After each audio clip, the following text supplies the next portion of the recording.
Hey guys, so since we haven't been in school here lately, and I'm not sure when we're going to get to come back, I thought I'd go ahead and finish our read aloud because of Winn Dixie. We only had 4 chapters left, so I'm going to read 2 this time and then 2 in the next video, and that will finish our book. And then I might go ahead and start doing lives if we're going to continue to be out, and we'll maybe pick a day or 2 and you guys can join me and we'll pick another book and we'll start something else. That's just an idea I have, but I want to go ahead and start with chapter 23. One of the groups have already heard this chapter, but it's good to go back and hear it again. Helps us to remember where we were. And just in case, to put you guys back in the setting, they were at the party that was at Gloria Dumb's, and it had just started raining, and everybody's trying to grab everything and get inside the building. All right, so chapter 23. Save the sandwiches, Gloria Dump yelled to me. Save the punch. I dot my dog pictures, screamed Sweetie Pie. She went running around, tearing them off of trees and the chairs. Don't worry, she kept shouting. I dot 'em. I grabbed the platter of egg salad sandwiches, and the preacher grabbed the punch, and we ran into the kitchen with them. And when I ran back outside, I saw that Amanda had hold of Miss Franny Block and was helping her into the house. Miss Franny was so teetery in her high heels that the rain would have knocked her right over if Amanda hadn't held on to her. I grabbed Gloria Dump's arm. I'm all right, she said, but she put her hand on my arm and held on to me tight. I looked at the garden before we left. All of the crepe paper was melted, and the candles were out, and then I saw Otis. He was standing there by a jar of pickles, looking down at his feet. Otis, I hollered at him over the rain. Come on, we're going inside. Once we got in the kitchen, Amanda and Miss Franny were laughing and shaking themselves like dogs. What a downpour, said Miss Franny. Wasn't that something? That came out of nowhere, said the preacher. Woo-wee, said Gloria. Dog, squawked Gertrude. I looked at her. She was sitting on the kitchen table. The thunder was really booming and cracking. Oh no, I said. I looked around the kitchen. Don't worry, said Sweetie Pie. I saved them dog pictures. I got them right here. She waved around her wad of magazine pictures. Where's Winn Dixie? I shouted. I forgot about him. I was thinking about the party, and I forgot about Winn Dixie. I forgot about protecting him from the thunder. Now, Opal, the preacher said. He's probably right out in the yard, hiding underneath a chair. Come on, you and I will go look. Hold on, said Gloria Dump. Let me give you a flashlight and some umbrellas. But I didn't want to wait. I went running out into the yard. I looked under all the chairs and around all the bushes and trees. I called his name real loud. I felt like crying. It was my fault. I was supposed to hold on to him and I forgot. Opal, I heard the preacher call. I looked up. He was standing on the porch with Gloria, and Dunlap and Steve Dewberry were standing there too. Your guests are here, the preacher said. I don't care, I hollered. Come on up here, Gloria Dump said, her voice all hard and serious. She shone her flashlight out at me. I walked up on the porch and she handed me the flashlight. Tell these boys hey, she said. Tell them you are glad they came and that you will be right back as soon as you find your dog. Hey, I said. Thank you for coming. I just got to find Winn Dixie and then I'll be right back. Stevie stared at me with his mouth wide open. You want me to help? Dunlap asked. I shook my head. I tried not to cry. Come here, child, Gloria Dump said. She reached for me and pulled me close to her and whispered in my ear, there ain't no way you can hold on to something that wants to go. You understand? You can only love what you got while you got it. She squeezed me hard. Good luck now, she called as me and the preacher stepped off the porch and out into the rain. Good luck, Miss Franny called from the kitchen. That dog ain't washed, I heard Sweetie Pie holler to somebody inside. That dog's too smart to get washed. I turned around and looked back, and the last thing I saw was the porch light shining on Dunlap Dewberry's bald head. It made me sad, him standing on Gloria's porch, his bald head glowing. Dunlap saw me looking, and he raised his hand up and waved to me, and I didn't wave back. Chapter 24. Me and the preacher started walking and calling Winn Dixie's name. I was glad it was raining so hard because it made it easy to cry. And I cried and cried and cried, and the whole time I was calling for Winn Dixie. Winn Dixie, I screamed. Winn Dixie, the preacher shouted, and then he whistled loud and long. but when Dixie didn't show up. We walked all through the downtown.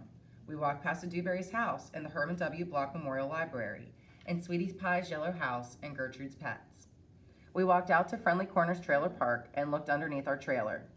We walked all the way out to the Open Arms Baptist Church of Naomi. We walked past the railroad tracks and right down on Highway 50. Cars were rushing past us. Their taillights glowed red like mean eyes staring at us. Daddy, I said, Daddy, what if you got run over? Opal, the preacher said, we can't worry about what might have happened. All we can do is keep looking. We walked and walked, and in my head, I started on a list of 10 things I knew about Winn-Dixie. Things I could write on big old posters and put up around the neighborhood. Things that would help people look for him. Number 1, he had a pathological fear of thunderstorms. Number 2 was he liked to smile, using all of his teeth. Number 3 was he could run fast. Number 4 was that he snored. Number 5 was he could catch mice without squishing them to death. Number 6, he liked to meet people. Number 7, he liked to eat peanut butter. Number 8 was that he couldn't stand to be left alone. Number 9 was he liked to sit on couches and sleep in beds. Number 10 was he didn't mind going to church. I kept on going over and over the list in my head. I memorized it the same way I had memorized the list of 10 things about my mama. I memorized it so if I didn't find him, I would have some part of him to hold on to. But at the same time, I thought of something I hadn't thought of before. And that was that a list of things couldn't even begin to show somebody the real Winn-Dixie. Just like a list of 10 things couldn't ever get me to know my mama. And thinking about that made me cry even more. Me and the preacher looked for a long time, and finally he said we had to quit. But Daddy, I said, Winn-Dixie's out there. We can't leave him. Opal, the preacher said, we've looked and looked, and there's only so much we can do. I can't believe you're going to give up, I told him. India Opal, the preacher said, rubbing his nose. Don't argue with me. I stood and stared at him. The rain had let up some. It was mostly a drizzle now. It's time to head back, the preacher said. No, I told him. You go ahead and go, but I'm going to keep looking. Opal, the preacher said in a real soft voice. It's time to give up. You always give up, I shouted. You're always pulling your head inside your stupid old turtle shell. I bet you didn't even bother going to look for my mama when she left. I bet you just let her run off. Baby, the preacher said, I couldn't stop her. I tried. Don't you think I wanted her to stay too? Don't you think I miss her every day? He spread his arms out wide and then dropped them to his sides. I tried, he said. I tried. Then he did something I couldn't believe. He started to cry. The preacher was crying. His shoulders were moving up and down, and he was making snuffly noises. And don't believe that losing Winn-Dixie doesn't upset me as much as it does you, he said. I love that dog. I love him too. Daddy, I said. I went and wrapped my arms around his waist. He was crying so hard he was shaking. It's all right, I told him. It's okay. Shh. I said to him like he was a scared little kid. Everything will be okay. We stood there hugging and rocking back and forth, and after a while the preacher stopped shaking and I still held on to him. And finally, I got the nerve to ask the question I wanted to ask. Do you think she's ever going to come back, I whispered. No, the preacher said. No, I do not. I've hoped and prayed and dreamed about it for years, but I don't think she'll ever come back.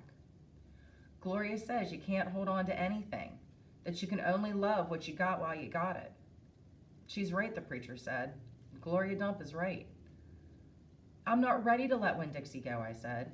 I had forgotten about him for a minute, with thinking about my mama.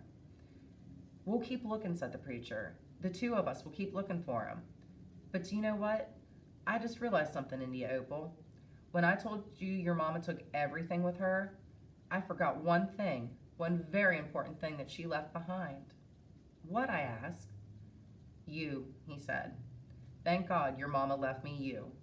And he hugged me tighter. I'm glad I've got you too, I told him. And I meant it. I took hold of his hand and we started walking back into town, calling and whistling for Winn-Dixie the whole way. All right, so that's our 2 chapters for today. And the next time we will read the last 2 chapters and we'll finish up the book and we'll find out if Winn-Dixie comes back, if they find him, Or maybe he goes somewhere else. No, I guess we'll have to wait and see. All right, guys, please know I miss seeing your faces, and hopefully we will get to see each other before Christmas. Fingers are crossed. So I will take and I will talk to you later. All right, guys. I'll see you later. Bye.